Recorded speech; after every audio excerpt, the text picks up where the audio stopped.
মাতর চিৎকার শুনে প্রতিবেশীরা ছুটে এসে দেখলো ভয়ঙ্কর দৃশ্য। আমড়া গাছের তলায় দাউ দাউ করে জ্বলছে মহিলা। নিমেষে দুর্গাপুর ফরিদপুরের কাটাবেরিয়া জুড়ে পড়ে গেল স্বর্গ। রবিবার সন্ধ্যায় আশঙ্কাজনক অবস্থায় উদ্ধার করে দুর্গাপুর মহকুমা হাসপাতালে ভর্তি করা হলো এবং রাতেই মৃত্যু হয় সে মহিলার। মৃতা মহিলার নাম চায়না বাউরি, বয়স 53। মৃতা মহিলার ছেলে প্রদীপ বাউরির অভিযোগ, কাটাবেরিয়া এলাকার নিজস্ব বাড়ি থেকে মিথ্যে অপবাদ দিয়ে মা বাবা আর তাদের এলাকা ছাড়া করেছিল মামার ছেলেরা। তারপর থেকেই মা বাবা কখনো দিদিদের বাড়িতে আবার কখনো তাদের বাড়িতে থাকতো। মাঝে মধ্যে মা কাটাবেরিয়ার বাড়িতে এলে মামার ছেলেরা বাবলু বাউরি, কার্তিক বাউরি এবং তার বউ সরস্বতী বাউরি এবং সরস্বতী বাউরির দাদা ঠাকুর বাউরি অত্যাচার করত।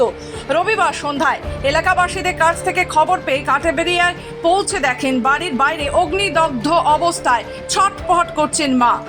বাড়ির ভেতরেই কেরোসিন ঢেলে আগুন জ্বালিয়ে দেওয়া হয়েছিল বলে অভিযোগ। দীর্ঘদিন ধরে সম্পত্তি নিয়ে বিবাদ চলছিল মামার ছেলেদের সাথে, সেই জন্যই নির্মমভাবে পুড়িয়ে মারা হলো। তারা দুর্গাপুর ফরিদপুর থানার পুলিশের কাছে অভিযোগ করেছেন। বাউরি সমাজকেও বিষয়টি জানিয়েছেন। মৃতদেহ ময়না তদন্তের জন্য দুর্গাপুর মহকুমা হাসপাতালে মর্গে পাঠানো হয়েছে। পুরো ঘটনা খতিয়ে দেখে তদন্তে নেমেছে দুর্গাপুর ফরিদপুর থানার পুলিশ। কালকে তারপর স্যার আমরা হসপিটাল থেকে জেনেছি, আর এরপরে স্যার এখানে যে ভিডিও ফুটেজ পাওয়া গেছে তার মধ্যে বাবলুর নাম নেওয়া হয়েছে, আর হসপিটাল থেকে সরস্বতী বাউরি আর 4টে আঙুল দিয়ে সিগন্যাল দিয়েছে। কি হয়েছিল আপনার মায়ের এখানে? কি করে কি হয়েছিল? আগুন কিভাবে ধরেছিল আপনার মায়ের শরীরে? আগুন স্যার, আগুনের ধরার সময় আমি ছিলাম না। কি জানতে পেরেছেন? আমি জানতে পেরেছি যে বাবলু আর সরস্বতী ওর সাথে আরো দুজন আছে, যে 4 জন মিলে আমার মাকে পুড়িয়ে দেওয়া হয়েছে।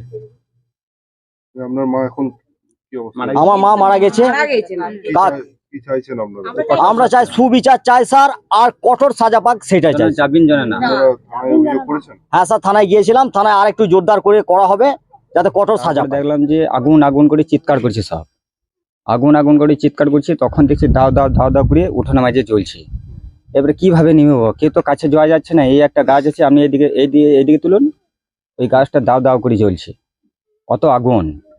আগুনে দেওয়ার পর এসে জিজ্ঞেস করছি, তারপরে মুখ থেকে একটু ব্লিডিং হলো। প্রথমে ওরা একটা ভাইপোর নাম নিল বাবলু, তারপর থেকে আর কিন্তু খুব বাক্য নেই, শুধু ইশারা ইশারা ইশারা ইশারাই করছে।